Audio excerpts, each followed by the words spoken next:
Om Swastiastu. Assalamualaikum warahmatullahi wabarakatuh. Shalom, Namo Buddhaya, salam sejahtera untuk kita semua. Baik, di sini kami dari kelompok 5 akan mempresentasikan materi mata kuliah pengantar bisnis tentang manajemen pemasaran. Namun sebelum itu, izinkan kami untuk memperkenalkan diri terlebih dahulu. Anggota kelompok 5 yang pertama, yaitu ada Sang Putu Windayani, yang kedua saya sendiri, Judith Denis Kalista Koyoh, yang ketiga ada Nilu Juniari, yang keempat Niputu Nita Arianti, dan yang kelima Nimade Tika Masetianingsih. Next. Adapun submateri yang akan kami presentasikan, yaitu yang pertama perkembangan pengetahuan pemasaran, yang kedua pentingnya pemasaran, yang ketiga ruang lingkup pemasaran, yang keempat evolusi konsep pemasaran, yang kelima strategi marketing, yang keenam turbo marketing, yang keenam kebijaksanaan harga, dan yang terakhir promotion atau komunikasi bisnis. Next. Baik, untuk mempersingkat waktu, kami akan memulai presentasi kami. Untuk materi yang pertama tentang perkembangan pengetahuan pemasaran, akan saya sendiri yang bawakan.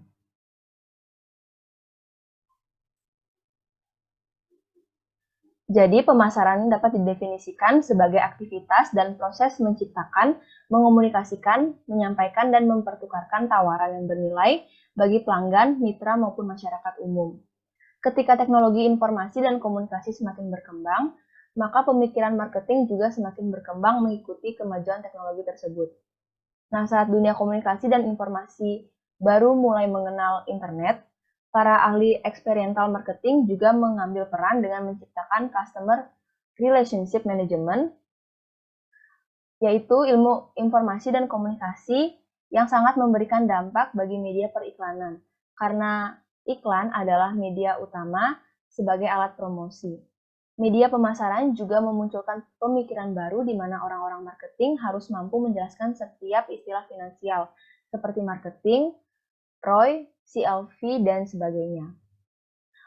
Perkembangan pemasaran yang dipengaruhi oleh perkembangan IT juga telah menempatkan iklan sebagai alat pemasaran yang sangat penting. Ketika tahun 2007, di mana internet telah luas dikenal, pemasaran menjadi sangat bergantung pada internet sebagai media pemasaran online. Kini, perilaku masyarakat sebagai konsumen yang telah terbiasa untuk hidup instan dan tidak ingin repot, memunculkan media online sebagai sarana untuk melakukan pemasaran dan mulai mendominasi setiap pemasaran produk. Media online berbasis internet atau teknologi juga menjadi terkemuka karena konsumen dapat langsung berhubungan dengan para penjual walaupun dari jarak jauh. Next.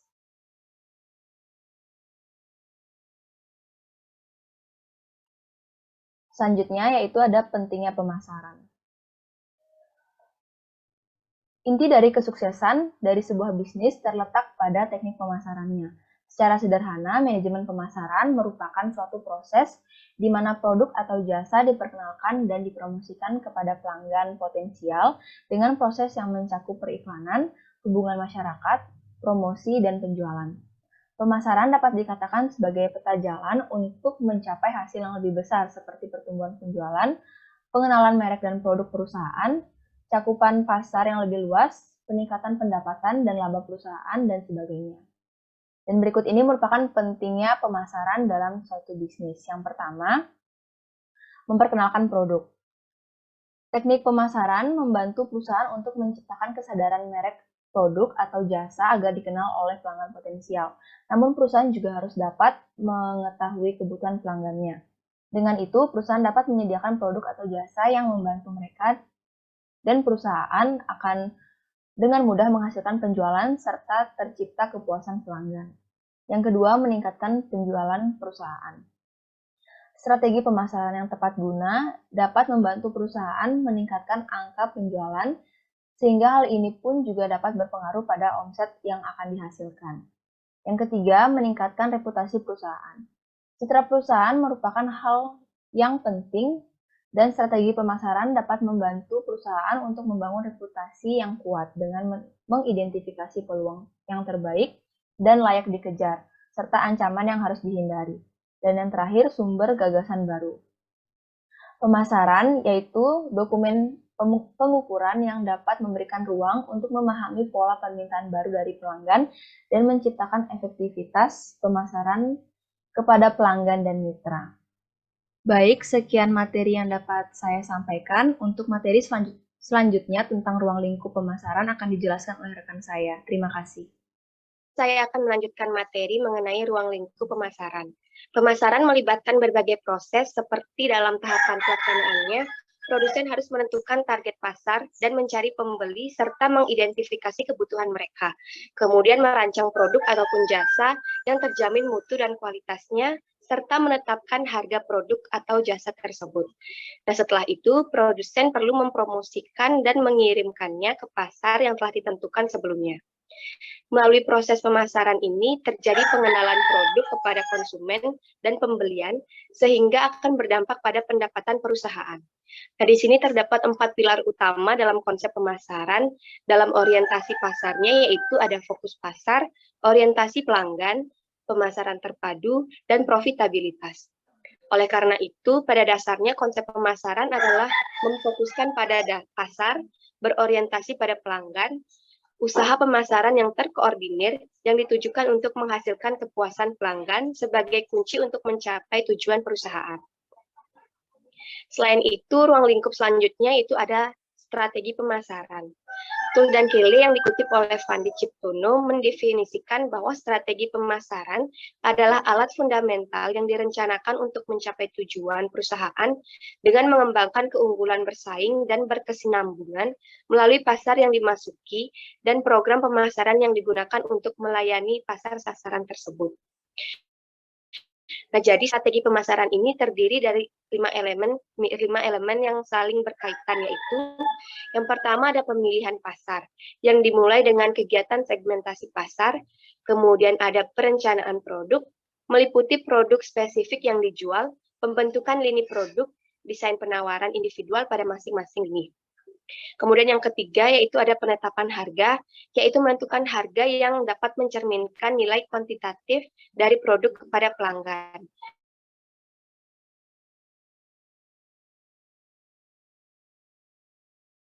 Kemudian yang dilalui produk sehingga mencapai konsumen akhir yang membeli dan menggunakannya.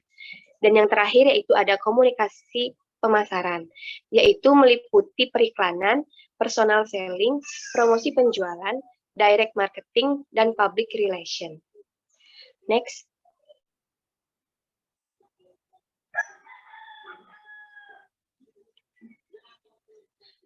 Baik, materi selanjutnya yaitu evolusi konsep pemasaran. Orientasi perusahaan terhadap pasar atau kemampuan perusahaan menghadapi persaingan makin lama makin berkembang, sehingga disebut sebagai evolusi konsep. Next.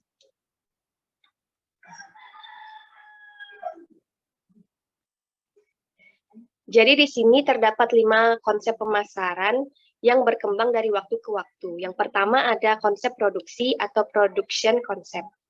Konsep produksi ini menekankan bahwa konsumen ingin produk yang harganya murah dan mudah didapatkan di mana-mana. Maka produsen dengan konsep ini akan membuat produk secara massal dan menekan biaya dengan efisiensi tinggi. Sehingga harga pokok produksi bisa ditekan dan harga jual lebih rendah dari pesaing. Produsen tipe ini akan mendistribusikan hasil produksinya ke seluruh pelosok agar mudah diperoleh oleh konsumen. Kemudian yang kedua ada produk konsep atau konsep produk. Jadi produsen yang menganut konsep ini berusaha menghasilkan produk yang bermutu. Mereka mempunyai premis bahwa konsumen selalu menghendaki produk yang berkualitas. Namun dalam konsep ini kualitas didasarkan atas pandangan produsen, bukan selera konsumen. Mereka hanya membuat barang dengan to please oneself, hanya menuruti bagaimana selera produsen sendiri. Selanjutnya ada penjualan atau selling concept. Konsep ini berorientasi pada promosi, yaitu produsen yang akan membuat produk secara besar-besaran, lalu berusaha mempromosikan produknya agar laku di pasar. Nah, produsen dengan konsep ini beranggapan bahwa konsumen harus didorong, diberi informasi atau dibujuk agar mereka mau membeli produk. Kegiatan promosi ini sangat berpengaruh terhadap konsumen, misalnya adanya iklan yang ditayangkan di televisi. Kemudian yang keempat ada pemasaran atau marketing konsep. Produsen dengan konsep ini beranggapan bahwa konsumen akan membeli barang jika produk itu sesuai dengan seleranya, yakni memenuhi kebutuhan atau needs dan keinginannya atau wants. Oleh karena itu, produsen akan membuat produk sesuai dengan selera konsumen. Yang kelima ada konsep sosial atau social concept. Produsen dengan konsep ini beranggapan bahwa tidak hanya selera konsumen saja yang harus diperhatikan, namun juga perhatian terhadap kepentingan masyarakat atau kelestarian lingkungan juga sangat penting. Maka dari itu muncullah suatu konsep sosial yang dikatakan juga konsep responsibility, eco-labeling, dan green marketing. Baik, sekian pemaparan materi dari saya. Untuk materi selanjutnya akan dijelaskan oleh rekan saya. Baik, terima kasih atas kesempatannya. Di sini saya akan melanjutkan materi mengenai strategi marketing atau strategi pemasaran. Nah, adapun pengertian dari strategi marketing atau strategi pemasaran yaitu upaya dalam memasarkan suatu produk, barang atau jasa dengan menggunakan pola rencana sehingga jumlah penjualan akan menjadi lebih tinggi.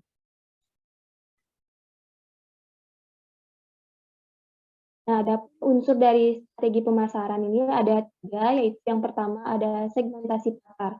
Segmentasi pasar ini yaitu tindakan identifikasi dan membentuk kelompok pembeli atau konsumen secara terpisah. Nah, masing-masing konsumen akan dibedakan menurut karakteristik kebutuhan produk dan bauran pemasaran tersendiri. Kedua ada targeting. Nah, targeting ini yaitu tindakan memilih satu atau lebih segmen yang nanti akan dimasuki.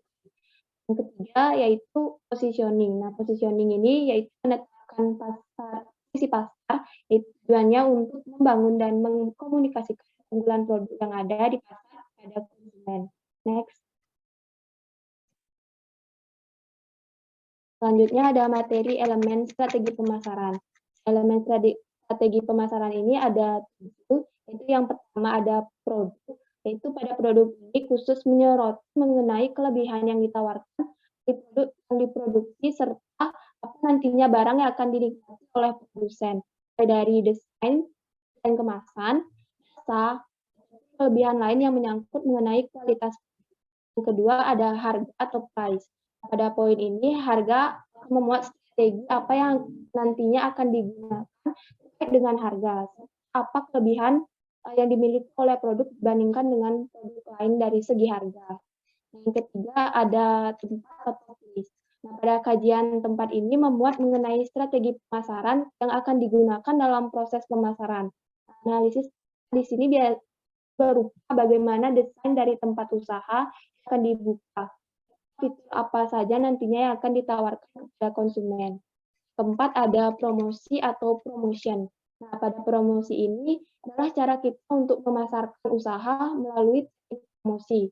Kiranya konsep promosi yang bisa digunakan serta memberikan hasil yang efisien untuk mendongkrak penjualan yang akan kita lakukan.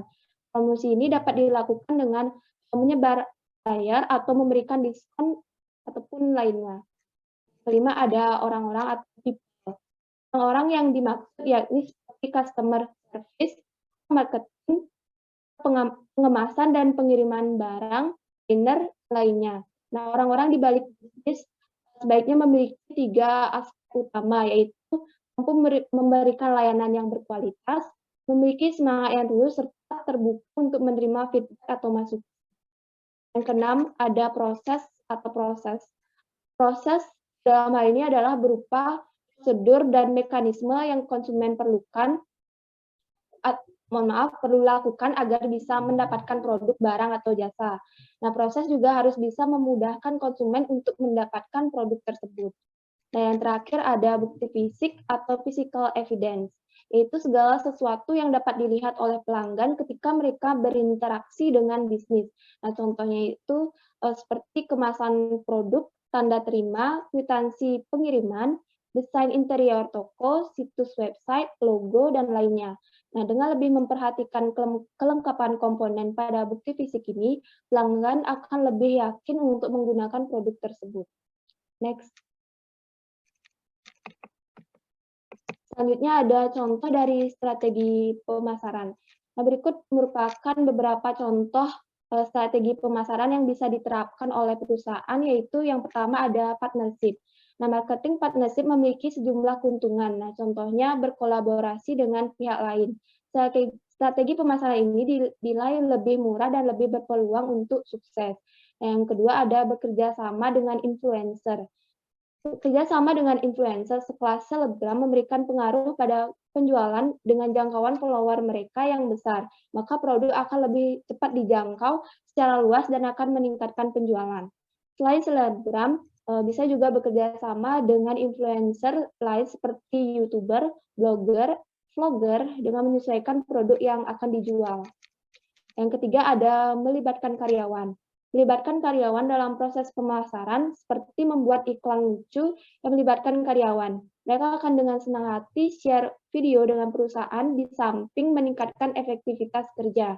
Nah, rata-rata karyawan akan merasa bangga saat dilibatkan dalam proyek seperti ini. Yang terakhir ada menjaga pelanggan lama. Memanjakan pelanggan lama karena mereka adalah yang paling loyal dalam membeli produk. Seperti dengan memberikan bonus kecil khusus untuk pelanggan. Nah, kebanyakan mereka adalah paling loyal mempromosikan produk yang mereka anggap memuaskan. Baik, sekian materi dari saya. Selanjutnya akan dilanjutkan oleh rekan saya. Baik, di sini saya akan menjelaskan materi mengenai turbo marketing. Sebenarnya turbo marketing itu merupakan salah satu jenis marketing yang berkembang di era kekinian. Konsep ini dikemukakan oleh Philip Kotler dan dipublikasikan di Journal of Business Strategy pada bulan September atau Oktober pada tahun 1991 dengan judul Turbo Marketing Through Time Compression. Nah, kecepatan layanan merupakan poin penting dari konsep marketing, karena merupakan tuntutan konsumen masa kini yang menghendaki layanan dengan cepat. Next.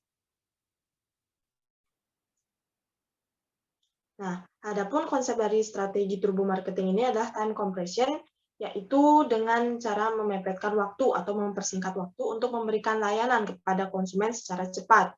Kemudian, apabila produk dibuat dengan kualitas baik, harga terjangkau, layanan yang baik, maka produsen yang memberikan pelayanan cepat terhadap konsumen akan memenangkan persaingan.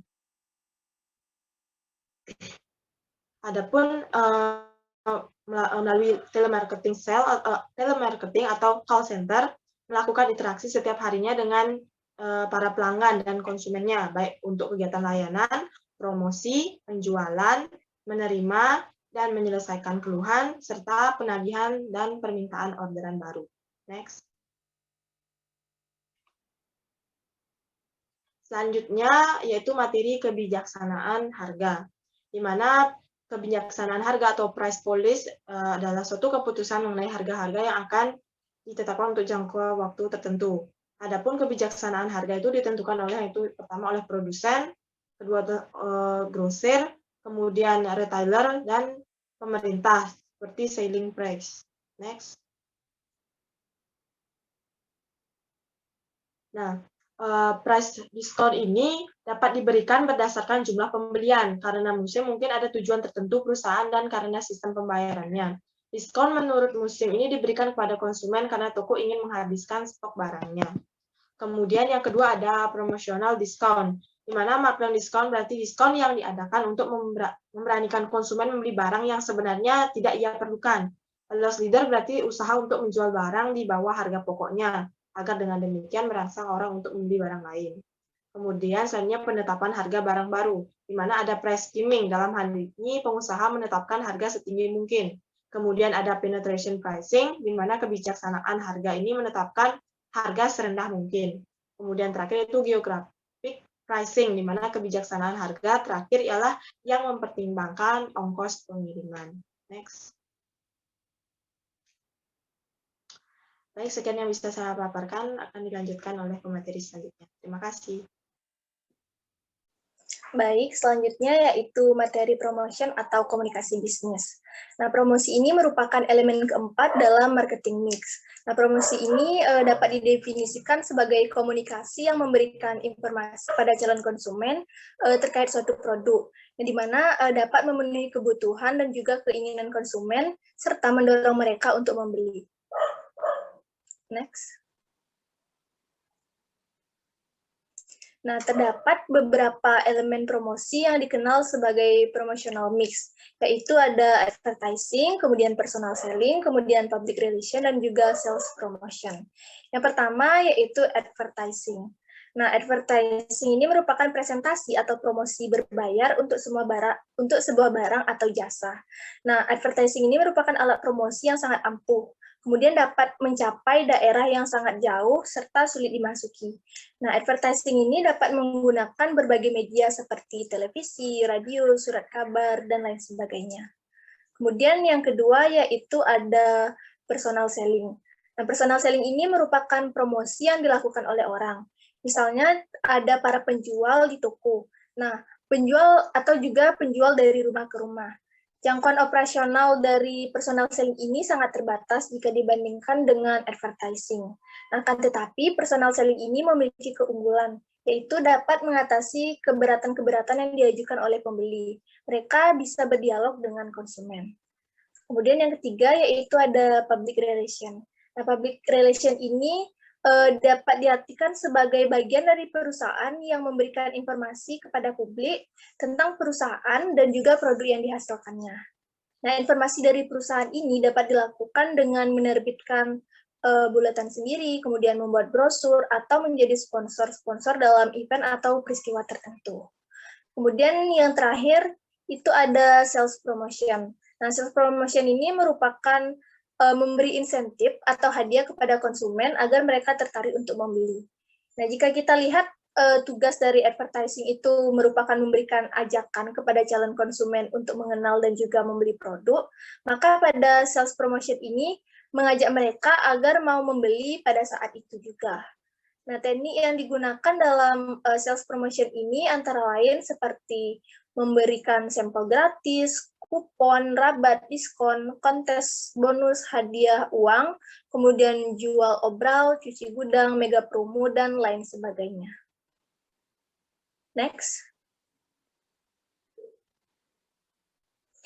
Nah, sales promotion ini juga tentunya memiliki tujuan dan juga kelemahan.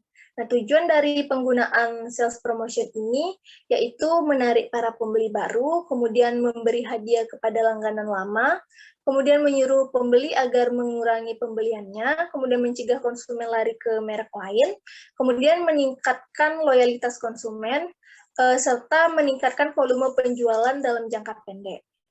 Nah, sebaliknya, sales promotion ini juga memiliki kelemahan. Kelemahannya itu antara lain konsumen menunggu-nunggu saat dilakukannya sales promotion agar dapat memperoleh hadiah. Kemudian setelah acara hadiah, bonus terakhir, konsumen tidak lagi membeli produk tersebut.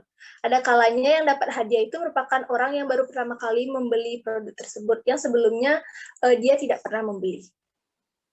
Next. Next. Nah, jadi sekian pemaparan materi dari saya. Untuk selanjutnya, kesempatan saya kembalikan kepada moderator. Terima kasih. Baik, demikianlah presentasi dari kami.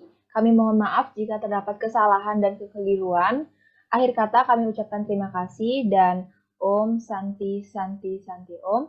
Assalamualaikum warahmatullahi wabarakatuh. Shalom, namo buddhaya, salam sejahtera untuk kita semua.